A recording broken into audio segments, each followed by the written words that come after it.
দৰাইদেউ, এইবাৰ আমাক নামাৰিব।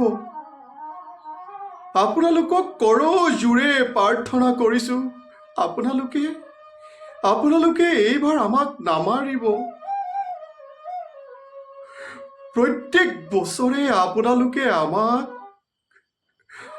সুখেৰে বংশবৃদ্ধি কৰিব দিয়া নাই কিয়? আমাৰ মাছবোৰে বৰ কষ্ট কৰি কণীবোৰ পাৰে।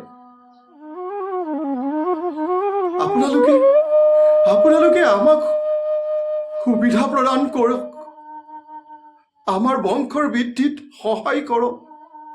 মাছবোৰে কণী পৰাৰ পাছত বৰ দুৰ্বল হৈ পৰে, আৰু সেই দুৰ্বলতাৰ সুযোগ লৈ আপোনালোকে কিয় বাৰু আমাৰ মাছ কেইজনীক মাৰি পেলায়?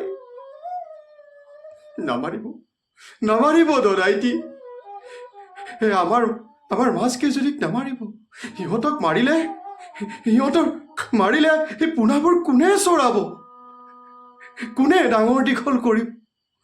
এবাৰ ভাবি চাবচোন।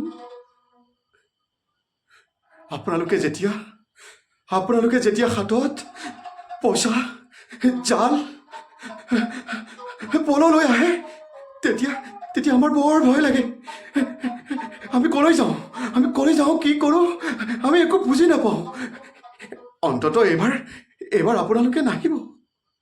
এইবাৰ আমাক আপোনালোকে নামাৰিব দদাইদেউ, নামাৰিব। এইবাৰ নামাৰিব।